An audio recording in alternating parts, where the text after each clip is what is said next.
Pepe and Ellsworth used to, they're Canadians, and they used to have a variety show in Canada, in Toronto, Canada. Jack Burns, as you know, he was also a performer, and Jack became one of the writers on Hee Haw in the early stages.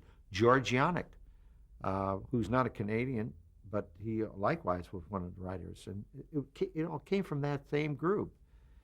And they would come up with situations that were hilarious, you know. But the big thing was, are we able to get the country people do it?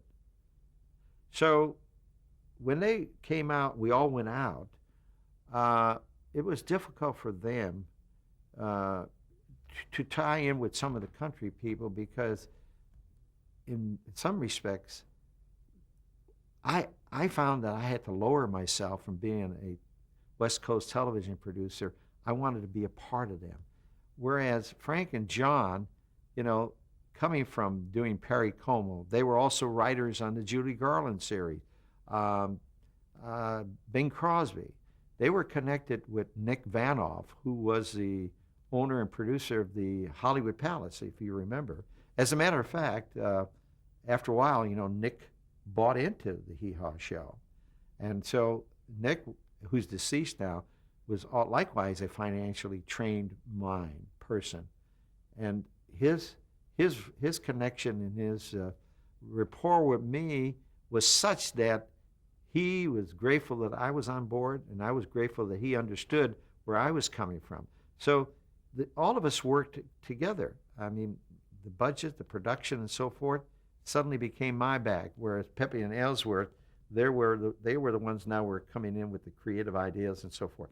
But after a while, incidentally, you know, they phased out of Nashville, and I stayed in Nashville, and suddenly the onus was on me, and we're talking about, maybe in the mid-'70s, somewhere in there. But I think that they had a great relationship with Perry Lafferty. Nick was connected with the ABC and the Hollywood Palace. So there were great minds. I mean, the nucleus was just wonderful. We gelled together beautifully.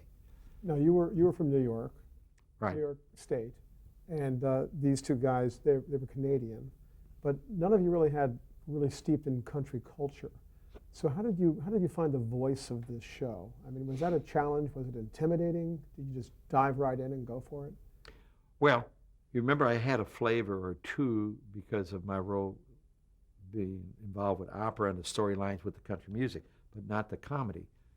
But the basic difference here was that now that there was a degree of trust with the country people and Sam Lovullo, suddenly I was beginning to understand their humor.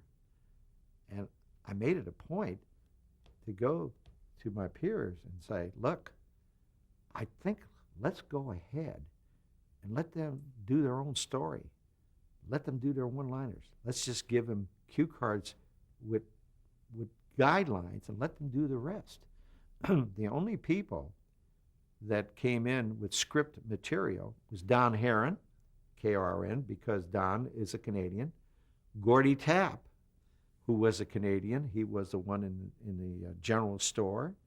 George Goober Lindsay, who was with Mayberry, RFD, and of course Andy Griffith. So in that instance, Pepe and Ellsworth and Jack Burns and our writers were concentrating on sketches and segments and storylines that they were comfortable with these pros that they had worked with in the past. But when it came to people like, Minnie Pearl, Roy Acuff, and of course the great story of Junior Samples, we just turned them loose, let them do their thing. And the two worked together very well, and it tied in nicely.